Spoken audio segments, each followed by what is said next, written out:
vamos a estudiar un discurso hasídico del Frierdiker Rebbe, el Rebbe anterior, Rabbi Yosef Yitzchok Schneerson de bendita memoria, del año Tov Shin Yud, 1950, que el Rebbe escribió para Purim, para la fiesta de Purim.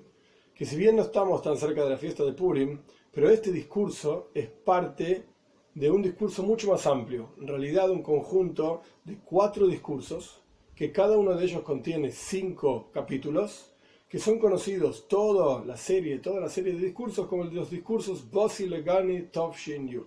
Bosi Legani literalmente significa vine a mi jardín. Como dije antes, son 4 discursos diferentes. Este es el tercero de la lista de 4. Los primeros discursos ya fueron explicados en otras clases, o sea, los primeros 10 capítulos de estos primeros 2 discursos fueron explicados ampliamente en otras clases. Hoy vamos a detenernos en los terceros 5 capítulos. Llevaría mucho tiempo explicar todos los otros discursos hasta aquí, no es el objetivo de nuestra clase hoy, pero sí explicar por lo menos la continuación de este capítulo número 11 con el capítulo número 10. Básicamente, para dar un pantallazo general, el concepto de Bosi Legani es un versículo en Shir HaShirim, el Cantar de los Cantares, donde Dios, por así decir, está diciendo, vine a mi jardín. ¿Qué significa mi jardín? El mundo donde nosotros vivimos es el jardín de Dios. Y esto lo que significa es que en la práctica, cuando Dios creó el mundo, su presencia estaba revelada en este mundo. Luego, a través de 7 generaciones, de 7, personajes, que no es que ellos solamente, sino toda su generación eran malas personas, etcétera, no cumplían la voluntad de Dios, ellos empujaron, quitaron a la presencia de Dios de la tierra, le hicieron removerse de la tierra, y luego vinieron 7 generaciones con 7 tzadikim, 7 justos, que trajeron a Dios a la tierra de vuelta, y la última generación, la 7ª, que es la más preciada, es la de Moshe Rabbeinu, que a través de la construcción del Mishkan, del templo móvil, el tabernáculo en el desierto, hizo revelar la presencia de Dios en la tierra. Y esto es lo que significa Bosi Legani, vine a mi jardín. Dios dice, este es mi lugar, en realidad donde yo siempre quise estar, donde siempre mi presencia debió estar revelada, pero de vuelta me echaron de acá, ahora vine, Bosi, volví, por así decir, a mi jardín. Este es el concepto general. Ahora bien, el Rebbe explica en los discursos anteriores, en los capítulos anteriores, ampliamente este concepto del Mishkan, de qué es el tabernáculo, cuáles son los trabajos que ocurrían en el tabernáculo, que es principalmente Avodas HaKorbanos, el trabajo de los sacrificios, ofrendas, cuyo asunto general es Adam ki yakriv mikem korban Lashem. Cuando una persona ofrezca, como está escrito en el Sefer Vayikra, en el tercer libro de la Torá, en la primera parashá, en la primera sección del tercer libro de la Torá, cuando una persona ofrezca de ustedes una ofrenda para Dios, es decir, cada uno de nosotros somos el templo, cada uno de nosotros somos la ofrenda a Dios. ¿Qué tenemos que ofrendar a Dios? Nuestro animal, nuestra parte animalística, entregarla, por así decir, a Dios. Y esto se hace a través de transformar. Hay 2 cuestiones. Iskafia significa subyugar, e isabja significa transformar. Por un lado, subyugamos nuestra inclinación al mal, subyugamos nuestra parte animal, entregándola a Dios, y por el otro lado la transformamos al bien, que es superior incluso a solamente subyugar. Porque subyugar significa que uno no utiliza esa cosa a la que está subyugando, simplemente la presiona de manera tal que no se exprese. Pero cuando uno transforma, uno utiliza la fuerza de esa cosa misma, como está escrito. Hay mucho producto en la fuerza del toro, es decir, el toro lo dejamos libre y está ahí con las vacas, etc. Pero si al toro le ponemos un yugo y lo hacemos trabajar en una dirección específica, pues hay mucha fuerza y podemos arar un campo mucho más rápido de lo que un ser humano podría hacerlo por sí mismo. Esto es básicamente lo que se vio hasta acá. En el discurso anterior el Rebbe tiene toda una explicación amplia de 3 letras en el hebreo, en el Lashon Kodesh, en la lengua santa, que son Kesher, Keresh y Sheker. Son las 3 mismas letras. Son Kuf, Shin, Reish. Kesher significa un nudo, atado por así decir. Sheker significa mentira. Y Keresh es una columna. La Torah cuenta que el Mishkan, el tabernáculo, estaba construido por Kerashim, por columnas de Atzei Shittim, de madera de Shittim. Y hay toda una explicación amplia que no voy a entrar ahora. Shittim significa shtus, tontería. Uno tiene que entregarse a Dios como la tontería de santidad. Hay tontería de impureza, tontería de santidad. Y uno tiene que transformar el kesher, esa unión que uno tiene a lo material de este mundo. Y el sheker, la mentira del mundo, que se muestra a sí misma como separada de Dios, en un keresh, en una columna del templo. Uno tiene que transformar el mundo material, como ya hablamos, en algo espiritual. Y sabja, transformación. Bien, en el último capítulo, en el capítulo 10, que se estudió ya, el Rebbe trae 3 explicaciones de una palabra. El pueblo judío, cuando salen de Egipto, Dios los llama Tzivois Hashem, el ejército de Dios. Ahora bien, el Rebbe trae 3 explicaciones diferentes de qué significa Tzava. La gente traduce en general Tzava como ejército, pero en realidad hay 3 explicaciones. El Rebbe en el capítulo anterior explica 2, y a partir de este discurso que empezamos a estudiar hoy en el capítulo 11, explica ampliamente la tercera explicación. ¿Cuáles son las 2 explicaciones anteriores? Una explicación es Tzava, de la palabra tiempo, Zman. En hebreo se dice Zman, tiempo, pero el Rebbe trae un versículo de Iyef, Tzava le'enesh al-yaretz. Dios determina el tiempo que una persona vive sobre la tierra. Es decir, tenemos un tiempo limitado, tenemos que hacer nuestro trabajo, tenemos que concentrarnos en esto, digamos, dedicarnos a esto, porque hay un tiempo limitado. Esto es una explicación de la palabra Tzava. Otra explicación de la palabra Tzava es de la palabra Tzivion. Tzivion es como belleza, yoifi. Que el Rebbe lo explica, el concepto de belleza, como iskalerus, unión de diferentes componentes. Cuando uno tiene una ropa de un solo color, no decimos que es algo bello. Cuando uno tiene una ropa que combina diferentes colores, podemos decir que ahí hay belleza. Entonces en la combinación está la belleza. ¿Combinación de qué?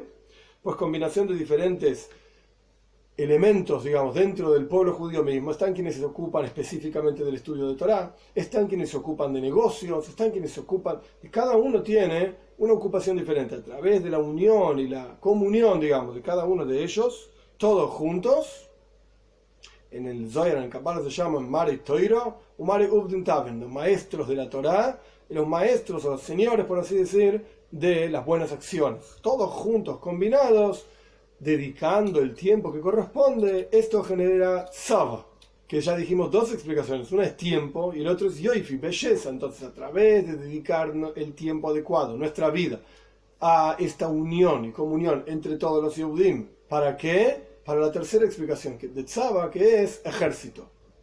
Tzivois Hashem, el ejército de Dios.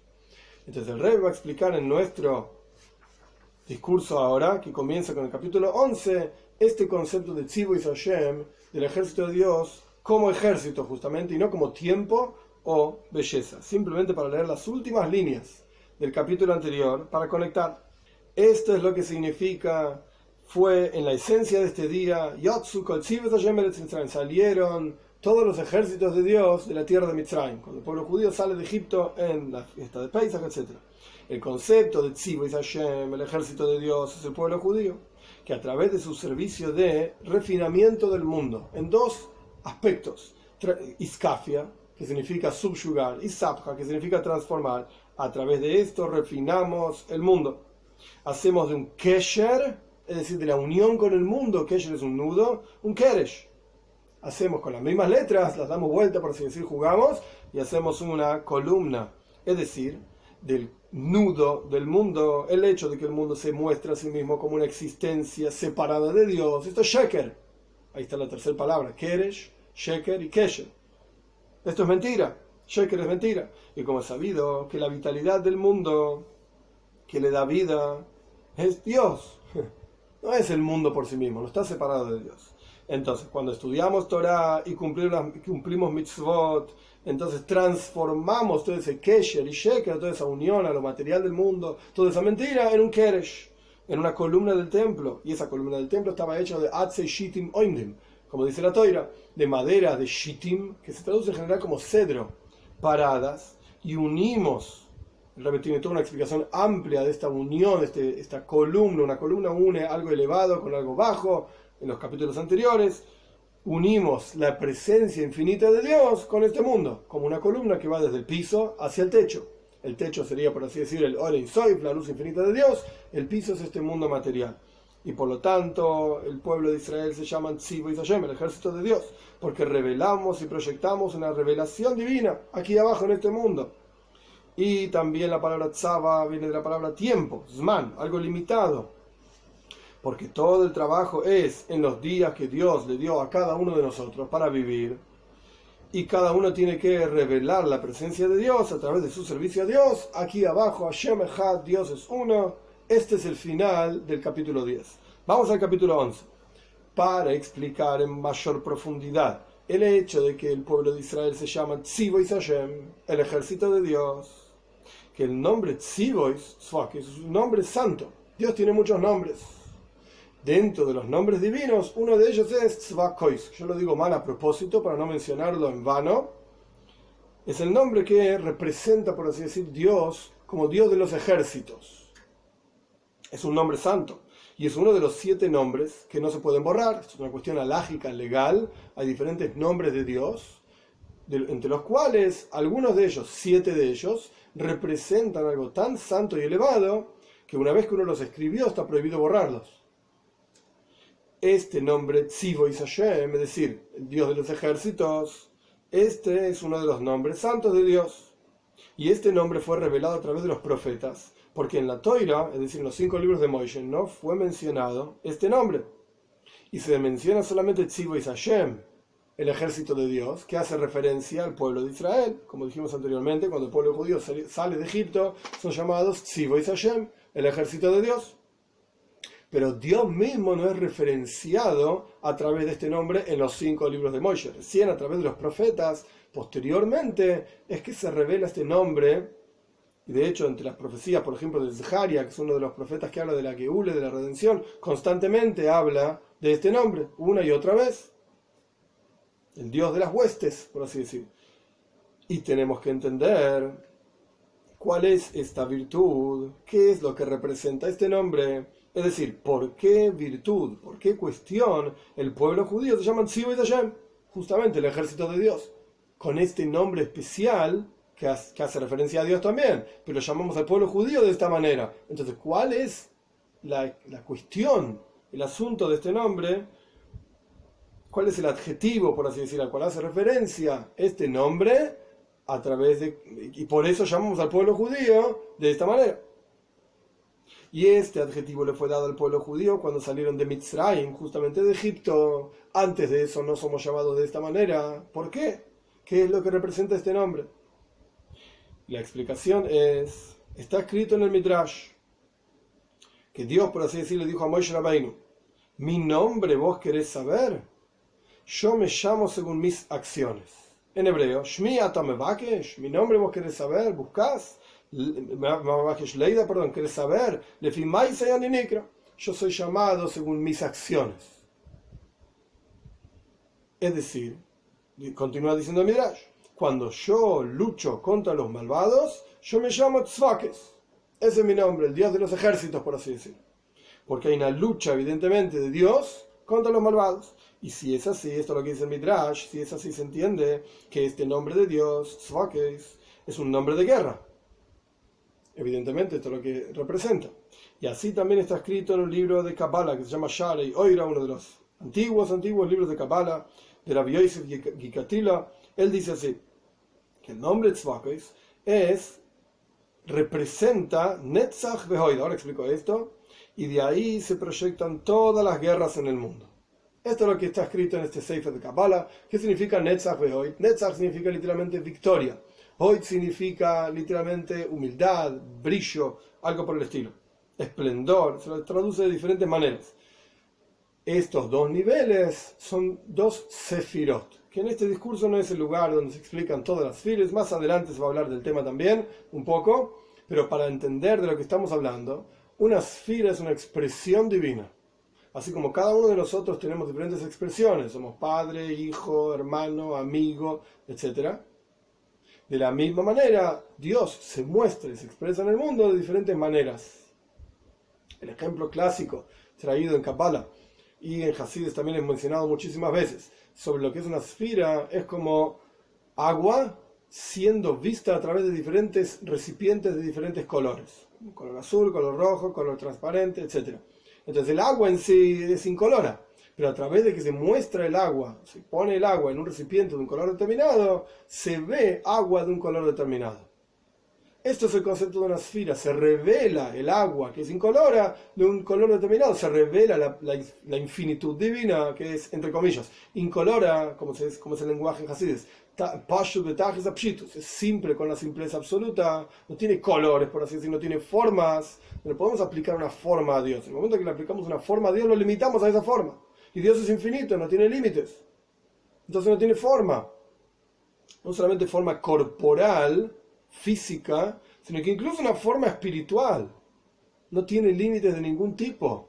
Cualquier forma, en hebreo se dice tsura, cualquier forma, imagen, etcétera, que uno le quiera aplicar a Dios, lo está limitando a esa cosa, y Dios no tiene límites. Entonces, volviendo a la cuestión, cada esfera no es que le aplica una forma a Dios, no es que Dios tiene forma de, o Dios tiene esta cualidad, Dios tiene y Dios no tiene nada, o tiene todo. Es infinito. Se muestra a nosotros de una manera determinada. Es bondadoso, severo, y hay dos, estos Gesed, Gvura, Tiferes, hay diferentes Sefirot, diferentes nombres que los Mekubalim, los cabalistas, dieron para que nosotros podamos lidiar, en tener alguna idea y pensar y hablar sobre Dios, que es una bondad infinita, divina, el hecho mismo que nosotros podamos hablar de Él, podamos decir que se muestra a nosotros de una manera determinada, que esto ya es bondad divina. La cuestión es, para no irme demasiado del tema, Netzach y Hoid son dos Sefirot, son dos formas en que Dios se muestra a nosotros. Explica en este Sefer, en este libro de Kabbalah, de Rabbi Yosef Gikatila, Sha'arei Oira, que esto está explicado en otro lugar también en Kabbalah, cada nombre divino corresponde a una Sefirah determinada, a una expresión divina. Shem Keil Bechesed. El nombre Aleph Lamed representa la bondad divina. Como está aquí, el Chesed Keil Kol Hayom, la bondad divina todo el día. Shem Elohim, el nombre de Dios, Elohim, que es como juez, justicia, es en Gvura, es en severidad.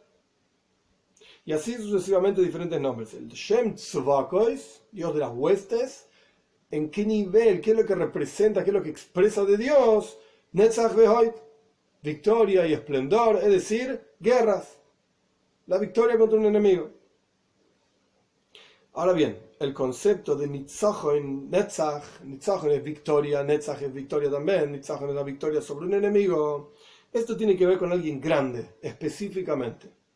En otro lugar está explicado que un niño, ahora vamos a ver más detalles en el discurso mismo, pero un niño, hay asuntos por los cuales se entrega, es decir, se sacrifica con todo, hay asuntos que simplemente no le interesan.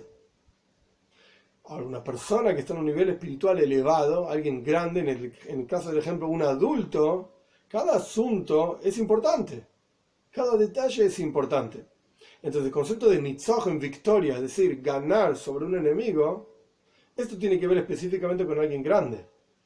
Es decir, se expresa este concepto de nitzach, netzach, victoria, en alguien grande. En alguien menor también se expresa, los niños también quieren ganar el truco, quieren ganar las cartas, quieren ganar los juegos, quieren ganar todas las cosas, es correcto. Pero a veces no me importa. Simplemente no les llama la atención. Quiere decir que no está en forma tan fuerte este concepto de Netzach. En las palabras de Victoria, en las palabras del discurso, una persona que está en un estado espiritual shafal, humilde, bajo. Si alguien le dice algo contra él, entonces lo inatzeyach. No va a ser victorioso contra esa persona, no va a luchar contra la otra persona, porque él mismo tiene, digamos, en el lenguaje de psicología moderna, tiene baja autoestima. Entonces viene alguien y le dice, vos sos un esto y lo otro.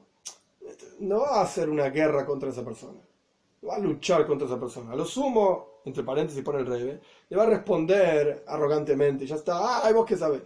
Pero no va a hacer una guerra contra eso, lo va a dejar pasar, digamos, porque la persona misma se encuentra en un estado de baja autoestima.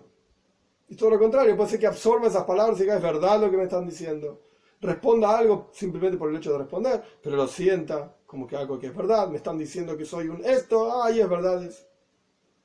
Justamente lo opuesto, quien es Godel, quien es grande, tiene este concepto de Midas Anitzach, el concepto de la victoria total. Y no va a dejar que le digan cualquier cosa. Cuando alguien le va a decir algo contra él, o va a hacer algo contra él que no es según su voluntad, y va a hacer una guerra contra él. No lo va a aceptar. para sacar a la luz su rectitud, su justicia. De ninguna manera va a aceptar algo contra su voluntad. Este es el concepto de Netzach. Se aplica justamente a alguien grande, a alguien que está en un nivel en el cual no va a dejar pasar que le digan esto, que hagan aquello, etc. El Rebbe trae un ejemplo de este concepto de Netzach que se aplica, victoria, se aplica justamente a alguien grande. Y es como dicen nuestros sabios en el Talmud, Kol Talmid Chacham, es una frase interesante. Kol Talmid Chacham sheine noikim v'noiter kenacha sheine Talmid Chacham. Todo sabio, todo estudiante de Toira, etc., que no se venga y no es rencoroso como un najash, como una serpiente, entonces no es un Talmid Chacham, entonces no es un sabio. Esta es la frase de nuestros sabios en el Talmud. Pirush Rashi, explica Rashi ahí en el Talmud,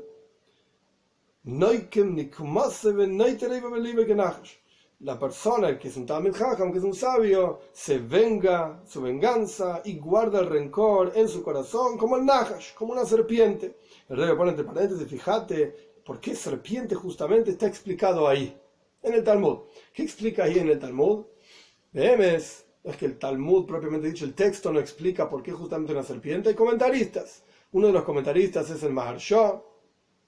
Él explica así, está impreso hacia al final de todas las ediciones de la Gemara, o muchas ediciones de la Gemara, explica así. El concepto de Nahash encontramos en Breishis, en el primer libro de la Torah, en el primer Parsha, cuando el Nahash, la serpiente, hace a la mujer pecar, al hombre pecar, etcétera, etcétera. Hay una maldición que Dios le da al hombre, a la mujer y al Nahash también, a la serpiente también. Y a la serpiente la maldición que Dios le da es el ser humano te va a pisar la cabeza, porque las serpientes andan reptando por la tierra, te va a pisar la cabeza, vos le vas a morder, por así decir, picar en el talón. De vuelta, porque la serpiente anda por el piso. Entonces Maharsha explica, y esto es a lo que hace referencia aquí el Rebbe. Después voy a dar otra explicación hasidish interesante. Aquí el Rebbe está haciendo referencia a la siguiente idea. Cuando alguien le hace algo grande a un Talmid Chacham, un terrible pecado contra el Talmid Chacham, contra el sabio, Atate shufenu roish, vos le vas a pisar la cabeza, te hicieron algo terrible. Perdón, él te va a pisar la cabeza, vos picale solamente el talón, hace una cosa pequeña. Incluso le hicieron algo terrible al Talmid Chacham, ¿cómo es que él se venga? Como el Nahash, algo pequeño. Esta es la explicación de Maharsha, pero aún queda por entender qué significa, está prohibido vengarse. Esto es lo que la Gemara misma pregunta ahí, y el Rebbe lo cita acá también. Pero antes de entrar en lo que la Gemara pregunta, está prohibido vengarse, es un paso que en Parshas Kedoshim, no podés vengarte, no podés guardar rencor en tu interior. Entonces, ¿qué significa? ¿Que un Talmid Chacham debe guardar rencor, debe vengarse? No tiene sentido. Ahora vamos a ver la respuesta del Talmud, que el Rebbe la va a traer. Pero antes, una explicación hasidish de esto. ¿Cómo funciona el Nahash? La serpiente, cuando pica a una persona, la serpiente no tiene beneficio de aquello que picó. Lo hace o por venganza, o porque tiene miedo, o como forma de ataque, pero no es que saque un beneficio de esto. Entonces, si el Talmid Chacham se va a vengar, si el Talmid Chacham va a guardar en su interior rencor, esto no es por un beneficio propio, sino en beneficio de la Toira, en beneficio de Dios, por así decir. Entonces, por eso la frase del Talmud es, todo sabio que no se venga como el Nahash, entonces no es un sabio. Si tu venganza es por tu propio honor, entonces no sos un sabio, está escrito, lo hiciste como lo hiciste, no podés vengarte, no podés guardar rencor. Pero si tu venganza es como un Talmid Chacham, como el Nahash quiero decir, como la serpiente, entonces sos un Talmid Chacham. La serpiente no se venga porque tenga beneficio de su venganza, sino por su honor, por así decir. Cuando el Talmid Chacham no es que la serpiente tenga honor, quiero decir, no pica por su propio beneficio, sino porque tiene miedo o lo que sea. Entonces el Talmid Chacham, cuando se venga, no es por su honor, no es por su propio beneficio, por el honor de Dios, por así decir. Obviamente, ¿quién de nosotros puede venir a decir, yo soy un Talmid Chacham, yo soy un sabio, y por lo tanto mi venganza contra tal persona que me hizo esto no es por mi honor, es por Dios? Si uno ya empieza a hacer estas cuentas, es porque no sos un Talmid Chacham, no sos un sabio, y porque tu venganza BM en realidad no es por vos, no es por Dios, es por vos. Entonces mejor no meterse en esa cuenta. Mejor no meterse en esa cuenta. Volviendo al texto del discurso. El Rebbe está probando de una frase de nuestros sabios en el Talmud el concepto de que Netzach, victoria, es justamente Godel, alguien grande. Y trajimos el ejemplo de un Talmid Chacham, de un sabio, es alguien grande espiritualmente hablando. Entonces todo Talmid Chacham que no se venga como el Nahash no es un Talmid Chacham. Venganza, rencor, tiene que ver con Talmid Chacham, con alguien grande. Si no, no se llama venganza, no se llama rencor. Pregunta el Talmud, avanzamos en el discurso. Está escrito lo hicí con veloicito. Está escrito no podés vengarte, no podés guardar rencor. Sin embargo, vemos de la frase del Talmud que de vuelta, todo sabio que no se venga como el Nahash no es un sabio. Vemos de la frase del Talmud que existe una permisión para un sabio de vengarse y guardar rencor. Pero aquello que está permitido para el sabio de vengarse y guardar rencor, y más aún está obligado en hacerlo, porque como dijimos antes, no es su propio honor el que está en juego, sino el honor de la Toira, el honor de Dios. No es Dios libre y guarde la venganza y el rencor mencionado en la Toira, cuando la Toira dice, lo hicí con veloicito, no te vengues y no guardes rencor. No estamos hablando del mismo tipo de venganza. Como dicen nuestros sabios, ahí mismo en el Talmud, que cuando la Toira dice lo hicí con veloicito, no te vengues y no guardes rencor, eso está hablando de dinero. Es que te sacaron el dinero, te engañaron en un negocio y vos vas y te vengás con dinero. Así responde el Talmud. Pero para un Talmid Chacham no es esta la venganza de lo cual estamos hablando. Pero aún así vemos efectivamente que el concepto de venganza y rencor existe en el Talmid Chacham. Pero la condición es que sea un Talmid Chacham, que sea un sabio. Si no, no puede vengarse. Es decir, efectivamente, vemos que hay alguien que está en un nivel espiritual elevado, a quien la Toira le permite cierto nivel, sea lo que fuera que quiere decir, cierto nivel de venganza y guardado de rencor. Pero tiene que ser alguien grande, alguien espiritualmente elevado, un Talmid Chacham. ¿Qué significa un Talmid Chacham? ¿Qué significa un sabio? Chacham viene de Jochma, de sabiduría. Talmid es un estudiante. Jochma, por cuanto esta persona es un Talmid Chacham, es un estudiante de Jochma, quiere decir que es una persona que es Tofel, es alguien secundario a la sabiduría. Pone por delante de su propia vida la sabiduría, la toira, la voluntad de Dios, las mitzvahs. Esto es un Talmid Chacham, es alguien que recibe energía, digamos, de Jochma, de sabiduría. No estamos hablando de las Sfirot, de las esferas celestiales, a qué nivel está conectado. Estamos diciendo, es una persona que dedica su vida a la Jochma, a la sabiduría, a la toira.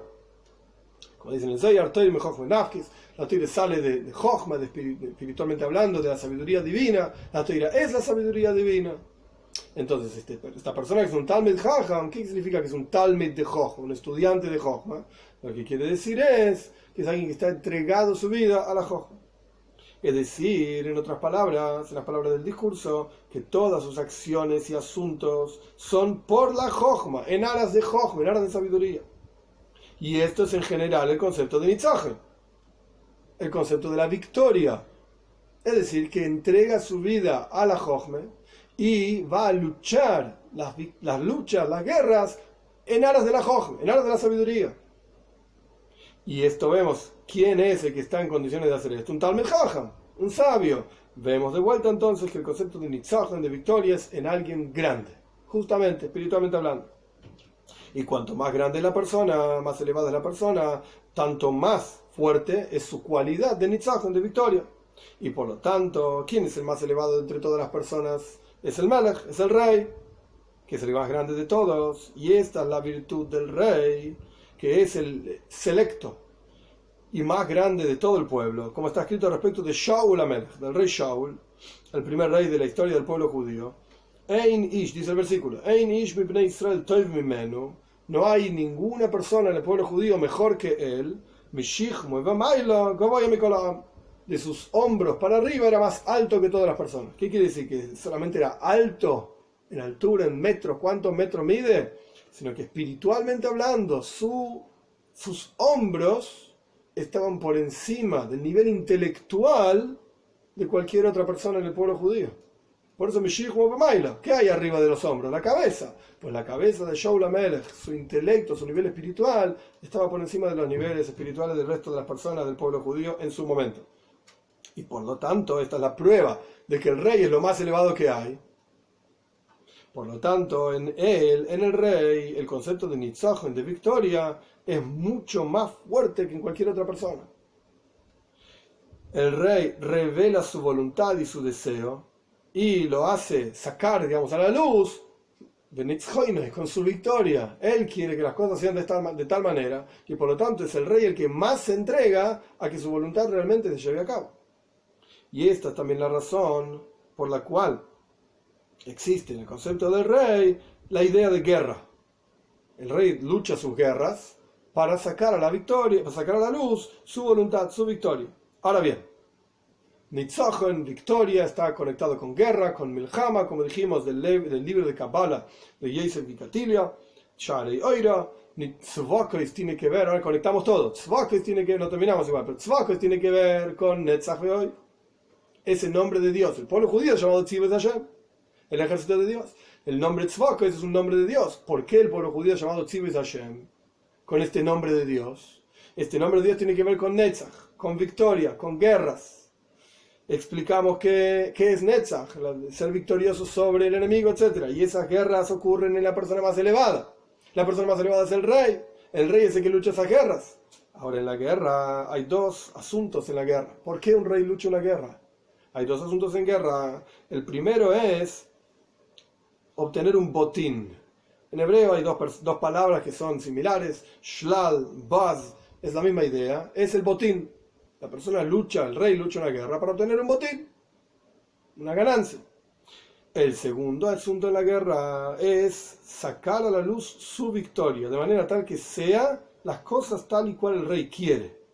Que este es el asunto central en guerra. Son dos conceptos que van a ir jugando, por así decir, a lo largo del discurso. Que como ya expliqué en la introducción, hay dos formas, básicamente, en la cual la persona lucha, digamos, contra su inclinación al mal, revela la presencia de Dios en el mundo. Y Skafia Beisabja. Skafia dijimos que es subyugar. Y Sabja significa transformar. Estos dos asuntos en la guerra justamente tienen que ver con eso. El primer asunto de la guerra es un asunto racional. Es un asunto que uno mide. ¿Cuánto botín necesito para funcionar? ¿Por qué un rey va a obtener recursos de otro país? Porque necesita recursos en su país. Entonces hace guerra contra otro país para obtener recursos. Ok, pero vas a hacer guerra contra aquel país que tiene los recursos que vos necesitas. No vas a hacer guerra contra cualquier país. ¿Qué te importa un pedazo más de tierra si no están los recursos que vos necesitas? Entonces aquí hay una medida, aquí hay un cálculo específico en qué es lo que necesitas, de qué manera, cuánto conviene hacer guerra, hasta dónde conviene conquistar, cómo es el ejército del enemigo, etc. Este es un tipo de guerra iskafia, es el subyugar a la persona, al yetzer hara, quiero decir, a la inclinación al mal, donde la persona tiene todo un cálculo en esa lucha. ¿Qué me exige el yetzer hara, la inclinación al mal? ¿Cómo puedo luchar contra él? Etc. El segundo asunto de la guerra es, no hay una medida. El rey quiere que su voluntad se cumpla, independientemente de qué es lo que hay que hacer para que eso ocurra. Este es el concepto de Isabja, una transformación total donde lo único que importa es el rey. Lo único que importa es la voluntad del rey. El asunto entonces, el Ikar Milhama, el asunto central de la guerra es la victoria, para que las cosas se cumplan según la voluntad del rey. Y el asunto es Netzach, justamente de vuelta, victoria.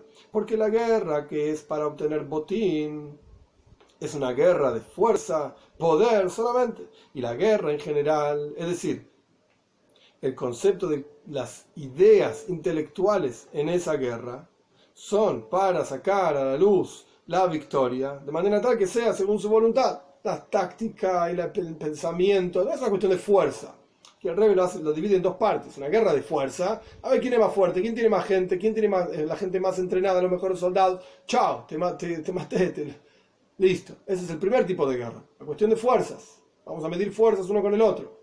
El segundo concepto de guerra es, ya hay un intelecto, ya hay una táctica, ya hay un objetivo específico, que es que se cumpla la voluntad del rey. Pero también es justamente el concepto de guerra cuando hay un menaged, hay un opositor que impide que uno cumpla su voluntad. Entonces ahí hay un concepto de nitzaj, de victoria. Yo voy a luchar contra vos para obtener, para que se cumpla mi voluntad. Porque si no hay opositor, no existe el concepto de victoria en absoluto. Y el rey puede conducir su país como quiera. Si nadie le dice lo que tiene que hacer, si nadie se opone a él, entonces el rey hace lo que quiere. Pero cuando el rey desea algo y haya oposición a esta cosa que el rey desea, entonces el rey se para con firmeza para obtener su victoria y sacar a la luz su voluntad, por así decir. Y para esta victoria y vencer al opositor, el rey no se queda sentado en su palacio. El rey, las palabras precisas son mevazves kol segulas aoitzres. Es interesante el lenguaje.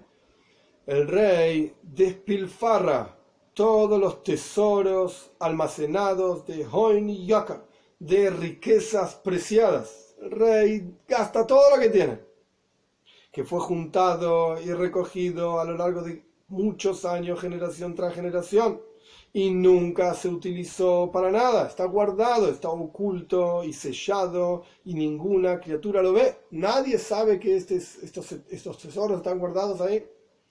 Ahora bien, en el momento de vencer la guerra, cuando el rey desea realmente sacar a la luz su voluntad y quiere ser victorioso, el rey despilfarra todos los almacenes, todos los tesoros almacenados. ¿Por qué? Porque es que justamente aquello que siempre está oculto, que nadie lo ve, nadie lo conoce, y el rey nunca lo gastó, y se juntó generación tras generación, etc. ¿Por qué es que en el momento de Netzach, el rey quiere ser victorioso y sacar su voluntad a la luz? ¿Por qué es que el rey toca, digamos, estas cosas? Que nunca fue tocado anteriormente. Porque el concepto de nitzach, el concepto de victoria, trasciende totalmente la voluntad y el placer. Hay diferentes cualidades emocionales, intelectuales y trascendentales en el alma de la persona. Hay una estructura de la neshama, del alma. La estructura de la neshama es lo más elevado de la neshama que hay. Es una discusión hasídica si es rotzen, si es tainug, si es voluntad, si es placer. En la práctica, el placer es lo más elevado que hay. Pero no placer de comer torta, placer de ser, de poder expresarse, de existir. Luego viene la voluntad. Son ambas cualidades trascendentales, se aplican a todo el cuerpo y a toda la vida por igual. Luego están las cualidades intelectuales en el cerebro, y luego las cualidades emocionales en el corazón. Y luego las vestimentas del alma, pensamiento, palabra y acción, etc. Como está explicado en el Tanya ampliamente también. Ahora bien, Netzach, cuando se trata de la victoria, cuando se trata de que el rey quiere sacar a la voluntad a la luz su voluntad, Netzach toca un nivel que está por encima de las cualidades trascendentales del alma, de voluntad y placer. Todo el placer elevado y maravilloso que hay en, por ejemplo, observar, en tener todos los tesoros de su reinado y las cosas impresionantes almacenadas y bellas y preciadas, generación tras generación, etc. Todo esto es insignificante frente a la victoria.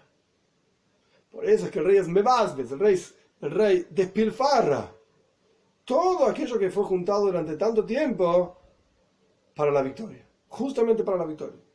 ¿Por qué? Porque el concepto de nitzachen trasciende el placer. El rey se podría sentar en su almacén, donde está todo almacenado, todos los tesoros preciados, etc., y observarlos. Piedras preciosas, oro, cosas hermosas, perlas. Y observarlos. Y hay placer solamente en observar esto. Y es el rey el único que lo observa y lo conoce. Está sellado, cerrado, como el rey me explicó en el ejemplo. Pero si el rey está sentado observando sus perlas y piedras preciosas y no puede, por alguna razón, expresar su verdadera voluntad, y no puede ser victorioso contra quien se opone en su propio reinado a él mismo, el placer de las perlas y las piedras preciosas no es el mismo. Porque el rey sabe que hay alguien que se opone a él, y el rey sabe que todavía no lo derrotó, todavía no fue victorioso contra él. Entonces el placer de las perlas pierde. Ya no es No es lo mismo. No es lo mismo. Este es el concepto que el Rebbe está explicando acá, que el concepto de Netzach, la victoria, trasciende incluso el placer. Más aún, el rey entrega su vida para ser victorioso. Y la grandeza de la victoria es lo más importante para el rey, y por eso se mete en medio de la guerra y él mismo sale a la guerra. No es que manda ejércitos, él mismo está ahí involucrado en la guerra, él mismo está en el frente. Porque el concepto de Nitzachon está plantado y enraizado en la esencia misma del alma y trasciende mucho más elevado que las fuerzas reveladas del alma, como mencionamos anteriormente, ni que hablar de las emociones del alma, ni que hablar de las cuestiones intelectuales del alma, incluso trasciende las fuerzas trascendentales del alma, de voluntad y placer. Nitzachon está por encima de todo. Es decir, que trasciende la luz y la vitalidad que están en forma revelada en la persona, incluso lo que es consciente en la persona. Por eso es que el rey entrega su vida por la victoria. Y cuanto más aún que despilfarra todos los tesoros y placeres de los reyes para ser victorioso. Porque el Seider del orden en esto es que en el momento de la guerra se abren los tesoros y se les da ¿a quién? ¿Para qué son los tesoros? Se los da a través de los ministros que están nombrados, que son Pekid y Ahoy, son aquellos que en la práctica, los soldados, los que manejan la guerra, los que en la práctica están ahí en el frente. Y la intención es que los soldados son aquellos justamente aquellos que logran la victoria. Porque el rey solo obviamente no puede ganar toda una guerra. En la práctica, ¿para qué gasta todos los tesoros almacenados el rey? Para los soldados. Justamente para los que están en el frente. Son los que en la práctica llevan a cabo la guerra y la victoria. Y el ejemplo de este asunto, todo esto era un ejemplo de, en este mundo, cómo funciona, como dicen nuestros sabios, Maljuso de Araki y Maljuso de Rekia. El reinado aquí abajo es como el reinado arriba. Entonces, en el reinado, aquí abajo hay tesoros y hay un gasto de esos tesoros por la victoria, y esa victoria está enraizada en la esencia misma, y ese gasto, ese dinero, por así decir, esos tesoros van directamente a los soldados. Lo mismo ocurre con Dios. El ejemplo de esto se va a entender arriba. Existe también el concepto de un oitzar, que el resto del discurso es para explicar esto del oitzar, este almacén, este tesoro guardado, que más adelante le voy a explicar. Es un oitzar shiriat shomayim, como dice el Talmud, es un tesoro de temor al cielo. Es el tesoro de la revelación divina que Dios tiene guardado para cada uno de sus soldados, que somos cada uno de nosotros que transformamos y luchamos esa guerra aquí abajo de subyugar y transformar, etc. Esto es digamos, el final del discurso, pero esto es a donde apunta ese concepto de oitzar, este tesoro, estas cosas almacenadas, que estos tesoros están almacenados y guardados y sellados, como está escrito, decimos en el rezo, Iftach Hashem lecha es tzara yateif, que Dios abra para ti su almacén bueno, que Dios lo abre y que te dé de su mayor energía. Y como pedimos en el rezo también, y tu tesoro que es bueno para nosotros, abrilo. Que hay dos formas de leer esto. Tu buen tesoro para nosotros abre.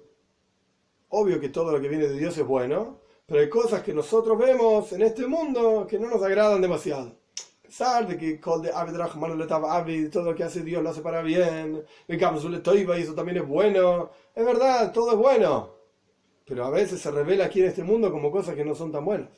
Esta es la frase de tu buen almacén para nosotros abrir, tus buenos tesoros para nosotros abrir. Pero hay otra forma de leer la frase, y tu tesoro que es bueno para nosotros, abrilo. Que aquí abajo en este mundo se vean como cosas buenas, con los ojos de carne y hueso, que nadie pueda decir, pero esto es bueno porque Dios lo manda, pero en realidad yo lo estoy sufriendo. Se cambiar una coma de lugar nada más. Tu tesoro que es bueno para nosotros, que nosotros lo consideramos como bueno, abrilo. Y de este tesoro entrega un regalo gratis, matnas hinam, y agraciate de nosotros y danos ese tesoro, por así decir, que son tesoros que están sellados, ocultos. Y en el momento de la guerra se abren los tesoros y se les entrega justamente a los pekidim, a los encargados de la guerra, que son pekide ahoy, los soldados, que están ahí en el frente. Es verdad que la intención de los tesoros es justamente para los soldados, porque ellos son los que traen la victoria. Y esto es lo que significa, este es el final del primer capítulo, o sea, en realidad el capítulo 11 de toda la serie del discurso, pero el primer capítulo de nuestro discurso, y esto es lo que significa que el pueblo de Israel somos Tzivos Hashem, somos el ejército de Dios, porque somos los soldados que hacemos la voluntad divina de luchar contra las oposiciones en el mundo, que es para que se revele la presencia de Dios. Y a ellos, a estos soldados, es que abren los tesoros supremos para la victoria de la guerra, para ser victoriosos, digamos, para luchar contra el opositor. Esta es la tercera explicación de la palabra tzivos. Tzivos Hashem. Dijimos en el final del capítulo anterior que la primera explicación es tzaval enesh alei ores. Hay un tiempo limitado en el mundo, para el hombre aquí en la tierra. Vivimos una cantidad de tiempo. Y dijimos que está el concepto de tzivion, la belleza, la inclusión y combinación de diferentes personas, niveles dentro de uno mismo, la utilización de todas las capacidades de la persona en el servicio a Dios. Esto es iskalelus yoifi, la belleza de tzivion. Y la tercera explicación que está explicada en este capítulo, a partir de los próximos capítulos vamos a explicar qué significa el oitzar, estos tesoros, pero en este capítulo se explicó la tercera explicación de la palabra tzivos, tzvakes, es decir, huestes, es decir, ejércitos. Y hay un nombre de Dios específico que es este nombre tzvakes, que tiene que ver con Netzach, con victoria, y explicamos que esa victoria está relacionada con la esencia misma del rey. Explicamos diferentes niveles en la guerra y explicamos que los tesoros más profundos y ocultos que nunca nadie vio, etcétera, el rey tiene guardado de generación tras generación, se entrega justamente a los soldados, al nivel más bajo, porque al fin y al cabo en un ejército hay rangos, el general y el mayor, y qué sé yo no conozco los rangos, pero el punto es que sin duda el soldado raso es el más bajo que hay, pero a él es quien llega justamente estos tesoros, a esos soldados rasos más bajos que hay, porque son ellos los que salen al frente y hacen la guerra para luchar contra el enemigo, de manera tal que salga a la luz la voluntad del rey.